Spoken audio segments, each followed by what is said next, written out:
क्या SC/ST आरक्षण में भी लागू होगा क्रीमी लेयर? ये बहुत बड़ा सवाल है, प्रश्न चिन्ह है।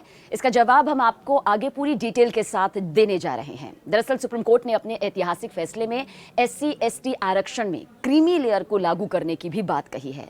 अब ये क्या है, क्या इसका पूरा ये प्रोसेस है, किस तरह से ये फैसला आया, किस तरह से इस फैसले ने पहले वाले फैसले को पलट दिया, पूरी डिटेल आगे वीडियो में आपको मिलने जा रही है।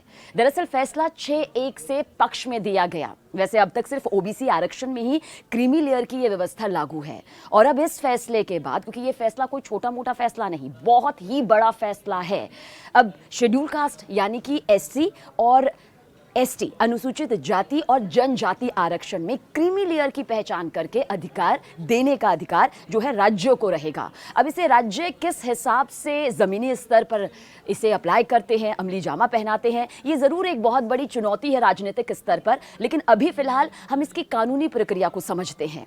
दरअसल सुप्रीम कोर्ट का यह कहना है कि ऐसा करके ही असली समानता हासिल की जा सकती है, इसलिए यह बड़ा फैसला यहां पर लिया गया, यह सुझाव यहां पर सामने आया। इस तरह सुप्रीम कोर्ट यानी कि सर्वोच्च न्यायालय की 7 न्यायाधीशों की पीठ ने बहुमत से यह फैसला किया। लेकिन किस तरह से यह फैसला पिछले फैसले को पलटा गया? दरअसल EV चिन्नैया बनाम आंध्र प्रदेश राज्य मामले में 5 न्यायाधीशों की पीठ के जरिए साल 2004 में दिए गए फैसले को खारिज कर दिया गया या फिर पलट दिया गया, जिसने कहा था कि इस आधार पर सब कैटेगरी में कोटे की इजाजत यानी अनुमति नहीं दी जा सकती, क्योंकि एक समरूप वर्ग है। मुख्य न्यायाधीश चंद्रचूड़ ने कहा कि अनुसूचित जातियां एक एकीकृत या समरूप समूह नहीं है, यानी फैसला सीधे सीधे तौर पर पलट दिया गया। देखिए, अब इस फैसले के बाद कुछ सवाल उठते हैं, और इन सवालों का उठना लाजमी भी है, जिनके जवाब आज आपको मिलने जा रहे हैं इसी वक्त में। तो आइए पॉइंट वाइज पॉइंट उन सवालों के जवाब यहां पर आपके सामने रखते हैं। सवाल समझिए, फैसले में कौन से जज इसके पक्ष में रहे और कौन इसके पक्ष में नहीं रहा, यह सवाल जरूर सामने आ रहा है। तो इस लैंडमार्क फैसले के लिए 7 न्यायाधीशों की खंडपीठ बनी थी, जिसमें chief justice DY Chandrachud, Bela Trivedi, justice BR Gavai, justice Vikramnath, इसके अलावा जस्टिस पंकज मित्तल, जस्टिस मनोज मिश्रा और जस्टिस सतीश चंद्र मिश्रा शामिल थे। जस्टिस बेला त्रिवेदी इस फैसले के साथ नहीं थी।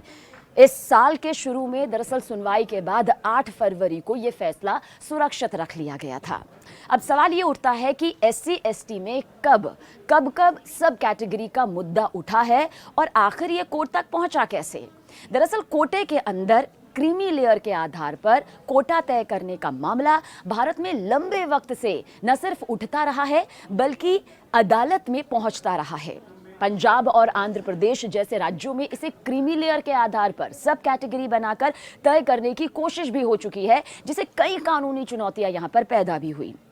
EV चिन्नैया बनाम आंध्र प्रदेश राज्य साल 2004, जिसका जिक्र हमने कुछ देर पहले भी किया, इसी बाबत इसी संबंध में एक अहम केस था, जहां सुप्रीम कोर्ट ने फैसला सुनाया कि सिर्फ संसद के पास SC और ST सूची बनाने और अधिसूचित करने का ये अधिकार है। देखिए, अधिकार किसके पास है ये यहां पर समझ लीजिए, ये कहते हुए कि उसने इस पूरे समूह एक सजातीय वर्ग माना और इसमें कोई उपवर्ग नहीं बनाया जा सकता। बाद में पंजाब राज्य बनाम देविंदर सिंह यानी कि साल 2020 ये साल रहा, इस केस में संकेत दिया गया कि राज्य आरक्षण की जो संरचना है उसमें बदलाव किए बिना पहले से स्थापित सूचियां यानी कि जो लिस्ट है उसके अंदर ही जो फायदों की पूरी डिटेल है, जिसे अगर कहा जाए कि लाभों का जो वितरण है वो तय कर सकते हैं, ये यहां पर तय हुआ। ये सवाल का जवाब रहा।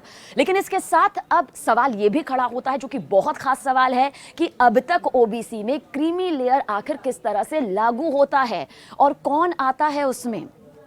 तो इसका जवाब ये रहा, सरकारी नौकरियां और उच्च शिक्षण संस्थानों में OBC के लिए 27% यानी कि 27% कोटा निर्धारित है। ये मौजूदा वक्त के बारे में कह रहे हैं। लेकिन जो लोग क्रीमी लेयर यानी कि किराए और माता पिता के रैंक के आधार पर दूसरी कैटेगरीज, दूसरी श्रेणियों के अंतर्गत आते हैं, उन्हें इस कोटे का लाभ नहीं मिलता है, यानी जो फायदा इस कोटे में है वो फायदा उनके पास नहीं आ पाता है। और इसमें समझिए कि वो लोग भी आते हैं जो सरकार में नहीं है, उनके लिए मौजूदा सीमा समझिए 8 लाख रुपए प्रति वर्ष है, यानी कि सालाना जो तय की गई है वो 8 लाख रुपए तय की गई है। आय सीमा हर 3 साल में बढ़ाई जानी चाहिए। इसे पिछली बार साल 2017 में संशोधित किया गया था। आगे समझिए, दरअसल सरकारी कर्मचारियों के बच्चों के लिए सीमा उनके माता पिता की रैंक पर आधारित होती है, ना कि आय पर। उदाहरण के लिए आप समझिए कि एक शख्स यानी कि एक व्यक्ति जिसको क्रीमी लेयर के अंतर्गत माना जाता है, आप मान लीजिए कि वो क्रीमी लेयर के अंतर्गत में आता है, अगर उसके माता पिता में से कोई एक संवैधानिक पद पर काबिज होता है या संवैधानिक पद पर अपनी जिम्मेदारी निभाता है, यदि माता पिता को सीधे ग्रुप -A में भर्ती किया जाता है तो माता या पिता दोनों ग्रुप B सेवाओं में हैं। ये कुछ इस तरह से इसे बांटा गया है। वहीं सेना में कर्नल या फिर उच्च पद के अधिकारी के बच्चे और नौसेना और वायुसेना में समान रैंक के अधिकारियों के बच्चे भी क्रीमी लेयर के अंतर्गत ही आते हैं, यानी कि ये दायरा है। ऐसे ही अन्य कई मापदंड भी इसमें मौजूद है, लेकिन जो मापदंड और जो दायरा हमने बताया है माता पिता को लेकर, वो यही यहां पर तय करता है। अब एक और सवाल कि क्या ओबीसी में क्रीमी लेयर पर आय सीमा बढ़ने वाली है? यह हर किसी के अंदर सवाल उठता रहा है। तो इस सवाल का जवाब यह है, दरअसल देखिए, सरकार 12 लाख रुपए तक की आय पर आम सहमति पर विचार कर रही है, जबकि संसद समिति ने यह सीमा प्रतिवर्ष यानी कि सालाना जो है वो 15 लाख रुपए तक करने की सिफारिश की है, और ये जो सिफारिश है वो सामने आ भी चुकी है। अब इसके बाद एक और सवाल उठता है कि अब अनुसूचित जाति और जनजाति में क्रीमी लेयर को आखिर किस तरह से तय किया जाएगा, यानी कि इसके मापदंड आखिर क्या होंगे। तो समझिए, एससी और एसटी के संदर्भ में क्रीमी लेयर इन समूह के अंदर जितना ज्यादा समृद्ध, सामाजिक और शैक्षिक रूप से बेहतर वर्ग होगा या लोगों को संदर्भित करता है, जिनके बारे में माना दरअसल ये जाता है कि उन्हें आरक्षण से काफी फायदा मिल चुका है। इस अवधारणा का जो मुख्य मकसद है, मुख्य उद्देश्य है, ये तय करना है, ये सुनिश्चित करना है कि आरक्षण नीतियों का फायदा, इनका लाभ इन समुदायों के सबसे वंचित सदस्यों तक पहुंचे। यानी वंचित सदस्य वो जिन्हें इसका लाभ दूर दूर तक नहीं मिल पाया है, ना कि उन लोगों तक जो पहले से ही इसका फायदा उठा रहे हैं या जो पहले से ही एक निश्चित स्तर पर सामाजिक आर्थिक तौर पर मजबूती पा रखे हैं। ये फायदा उन तक नहीं पहुंचना चाहिए। अब सवाल ये भी है कि एससी एसटी में क्रीमी लेयर के प्रमुख पहलू आखिर कौन से होंगे। देखिए, परिभाषा क्या है, पहचान क्या है। दरअसल इसकी बात करें तो क्रीमी लेयर में एससी और एसटी समुदाय में वो व्यक्ति शामिल होंगे, वो लोग शामिल होंगे जिन्होंने आर्थिक और शैक्षणिक उन्नति को एक स्तर तक ही हासिल किया है और उन्हें अपने समुदाय के ज्यादातर सदस्यों से अलग करता है। सुप्रीम कोर्ट ने दरअसल राज्यों को इस समूह की पहचान करने के लिए स्पष्ट मानदंड विकसित करने पर जरूरत पर जोर दिया है कि ये जो है मानदंड जो है वो यहाँ पर तय होना चाहिए, जिससे ये तय हो सके, ये कंफर्म हो सके, सुनिश्चित हो सके कि उन्हें सरकारी नौकरियों और शैक्षणिक संस्थानों में आरक्षण लाभ से आखिर क्यों बाहर रखा जा रहा है, क्या इसके पीछे का मकसद है।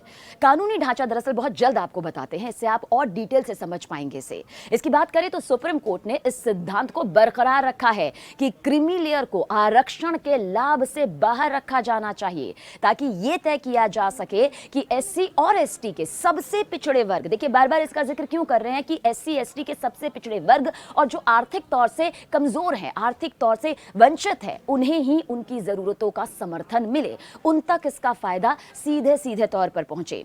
और तर्क इस पर यह है कि क्रीमी लेयर को बाहर करने से एससी एसटी को एक छोटे अधिक समृद्ध वर्ग के जरिए आरक्षण लाभों के एक अधिकार को रोकना है। देखिए, कई बार इसका जो लाभ है वो पीढ़ियां लेती जा रही है जो पहले से ही सशक्त हैं, मजबूत हैं, लेकिन ऐसे बहुत से वर्ग हैं, लोग हैं जिन्हें इनका फायदा मिलना चाहिए मौजूदा वक्त में, ताकि वो विकास की रफ्तार के साथ अपने कदम को आगे बढ़ा सके, लेकिन मिल नहीं पा रहा है।